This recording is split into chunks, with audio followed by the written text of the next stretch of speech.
नमस्कार, न्यूज 24 देख रहे हैं आप और आपके साथ मैं हूं सऊद मोहम्मद खालिद। तो महाराष्ट्र का जो सियासी संकट है उसमें उठा पटक लगातार जारी है। हर तरफ से नए दावे और नए प्रति दावे किए जा रहे हैं, लेकिन इन सब के बीच न्यूज 24 पर महाराष्ट्र संकट से जुड़ी अब तक की सबसे बड़ी खबर आपको बताने जा रहे हैं। और सबसे बड़ी खबर दरअसल सरकार गठन को लेकर के है। नई सरकार के गठन के बारे में जानकारी दे दे। 10 जुलाई से पहले महाराष्ट्र में नई सरकार बन जाएगी, सूत्र ये दावा कर रहे हैं। अपने आप में ये बहुत बड़ी खबर, क्योंकि पूरे देश की निगाहें इस बात पर टिकी हुई हैं कि आखिर अब आने वाले वक्त में क्या होगा। और अब देखिए, न्यूज 24 आपको बता रहा है कि 10 जुलाई की तारीख है, उससे पहले पहले महाराष्ट्र में नई सरकार बन जाएगी। और उसका स्वरूप क्या होगा जरा वो भी जान लीजिए। देवेंद्र फडणवीस मुख्यमंत्री होंगे और एकनाथ शिंदे डिप्टी सीएम यानी कि उप मुख्यमंत्री होंगे, सूत्र ये दावा कर रहे हैं। और न्यूज 24 आपको ये अब तक की सबसे बड़ी खबर बता रहा है। बता दें कि मंत्रिमंडल का भी पूरा खाका तैयार हो चुका है। कैबिनेट में बीजेपी के 28 मंत्री होंगे और बीजेपी से फिलहाल 26 मंत्री शपथ लेंगे और शिंदे गुट के 12 मंत्री होंगे और इस गुट से फिलहाल 10 मंत्री शपथ लेंगे। 6 विधायकों पर 1 मंत्री पद मिलेगा। पूरा का पूरा स्वरूप क्या होने वाला है नई सरकार का, वो भी हम आपको बता रहे हैं। और देखिए, लगातार महाराष्ट्र में क्या कुछ स्थिति है और क्या वहां से जानकारियां मिल रही हैं। हर एक जरूरी जगहों पर न्यूज 24 के संवाददाता मौजूद हैं। इस वक्त दीपक दुबे मेरे साथ जुड़ेंगे, लेकिन इन सब के बीच देखिए, विनोद जगदाले मेरे साथ मौजूद हैं। देवेंद्र फडणवीस के घर के बाहर मौजूद हैं। गुवाहाटी के होटल के बाहर से कुमार गौरव मौजूद हैं। न्यूज रूम से इस वक्त मेरे वरिष्ठ सहयोगी प्रभाकर मिश्रा जुड़े हुए हैं। इंद्रजीत सिंह जुड़े हुए हैं मेरे साथ मुंबई से ही, और दिल्ली में से इस वक्त प्रशांत देव मौजूद हैं। लेकिन सबसे पहले मैं आपके पास आना चाह रहा हूं विनोद, कि अब न्यूज 24 जो अपने दर्शकों को बता रहा है, एक तरीके से तारीख भी हम बता रहे हैं और यह भी बता रहे हैं कि असल में उसका पूरा स्वरूप क्या होगा जो नई सरकार होगी।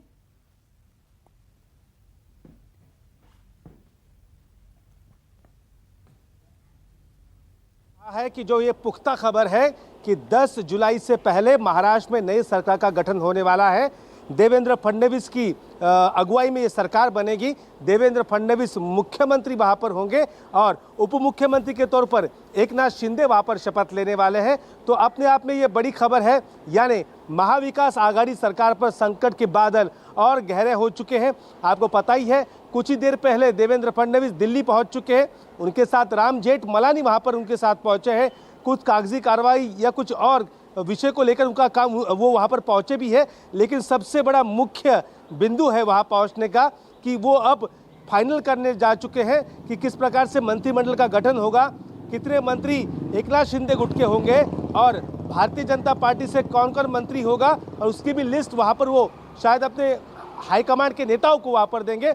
लेकिन बड़ी खबर है, 10 तारीख से पहले महाराष्ट्र में नया मंत्रिमंडल, नया मुख्यमंत्री, नया उप मुख्यमंत्री वहां पर आएगा। और सऊद देखिए, हम ये दावा तो कर रहे हैं, हम खबर तो बता रहे हैं, लेकिन हमारी खबर की पुष्टि सांसद प्रतापराव पाटिल चिखलीकर, जो नांदेड़ के सांसद हैं, उन्होंने भी न्यूज़ 24 से की है कि 10 तारीख से पहले महाराष्ट्र में नई सरकार का गठन होगा और देवेंद्र फडणवीस मुख्यमंत्री वहां बनने जा रहे हैं। उन्होंने आज वो पंढरपुर में थे। पंढरपुर सबसे बड़ा तीर्थ क्षेत्र है महाराष्ट्र का। आषाढ़ी एकादशी ये जो होती है, उस दिन भगवान विट्ठल की पूजा महाराष्ट्र का मुख्यमंत्री करता है और वो अपनी पत्नी के साथ वो पूजा करता है। तो उन्होंने पंढरपुर में कहा कुछ ही दिन में आषाढ़ी एकादशी है और उस पूजा में देवेंद्र फडणवीस खुद शामिल होंगे। ये बड़ी बात उन्होंने वहाँ पर कही है। तो साफ तौर पर भारतीय जनता पार्टी की पर्दे के पीछे की सारी तैयारी पूरी हो चुकी थी। अब तो वो खुलकर सामने आए हैं। देवेंद्र फडणवीस दिल्ली गए हैं सत्ता स्थापित करने को लेकर, जो भी कार्रवाई करनी है वो वहाँ पर गए हैं। यहाँ पर शिंदे गुट ने आपने देखा होगा, एकनाथ शिंदे ने भी होटल के बाहर वो काफ़ी आए तो आश्वस्त लग रहे थे। वो भी कह रहे हैं कि सब कुछ सही होगा, हम मुंबई जाएंगे। नहीं, लेकिन इन सब के बीच देखिए, उद्धव ठाकरे भी तो लगातार अपनी तरफ से कई तरह के दावे उनका गुट भी कर रहा है। संजय राउत कह रहे हैं कि गुवाहाटी में मौजूद सभी के सभी विधायक बागी नहीं हैं, हमारे संपर्क में हैं, वो फ्लोर टेस्ट का इंतजार कर रहे हैं। ऐसा लगता है क्या कि बाजी पलटने की कोई भी सूरत या किसी भी तरह की कोई कंडीशन मुमकिन है?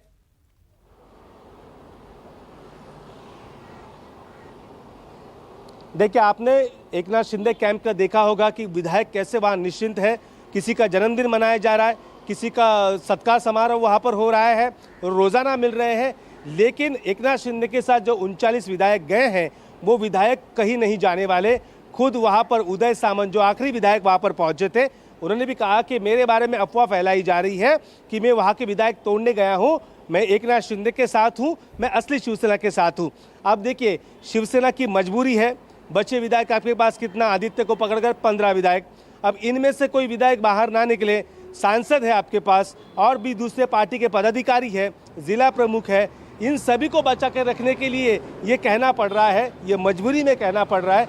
लेकिन नंबर्स कभी झूठ नहीं बोलते। 128 विधायक इस समय देवेंद्र फडणवीस के पास है, भारतीय जनता पार्टी के पास है, और महज 116 विधायक जो है वो महाविकास आघाड़ी के पास है। यानी 3 पार्टियां, कांग्रेस, एनसीपी, शिवसेना, जो उद्धव ठाकरे कह रहे कि हमारी शिवसेना है, वो शिवसेना, और कुछ छोटे बड़े निर्दलीय लोग उनके साथ है।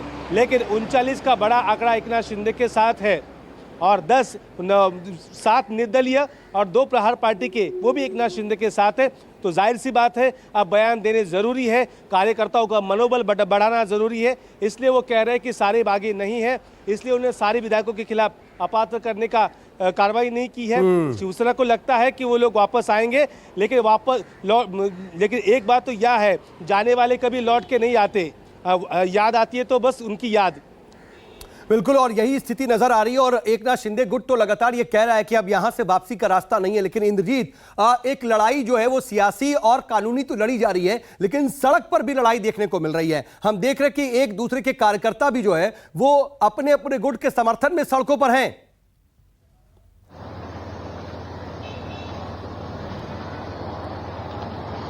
जी बिल्कुल, सड़कों पर है। आपने देखा होगा कि किस तरह से जो शिवसेना के लोग हैं कई जगहों पर बैनर पोस्टर लगाए, कुछ जो नेताओं के घरों पर, दफ्तरों पर हमला किया। इसके अलावा एकनाथ शिंदे के समर्थक भी सड़क पर आ गए। एकनाथ शिंदे के समर्थकों ने भी जो शिवसेना ने पोस्टर लगाए थे उस पर कई जगहों पर कालिक पोता। तो कहीं ना कहीं दोनों के समर्थक सड़क पर हैं, लेकिन पुलिस भी मुस्तैद है। गवर्नर ने डीजीपी को लेटर लिखा था, इसके बाद पुलिस ने अपनी तरफ से क्लैरिफिकेशन दिया कि सभी विधायकों को सुरक्षा दी जा रही है जो बागी हैं, और कहीं ना कहीं जो उनको सेंट्रल की भी सिक्योरिटी मिली हुई है। तो जो विधायक हैं उनकी सुरक्षा को लेकर कोई चिंता नहीं है, लेकिन लगातार जो नेता हैं शिवसेना के वो उकसाने की कोशिश कर रहे हैं। आपने देखा होगा कि जैसे 2-3 सभाएं हुई आदित्य ठाकरे की, इसके अलावा संजय राउत डेली कुछ न कुछ बोलते हैं। वो पहले कहते थे कि आप मुंबई में आइए, हिम्मत है तो मुंबई में आइए, आप बागी बनना था तो मुंबई में बनना था, आप सूरत जाके।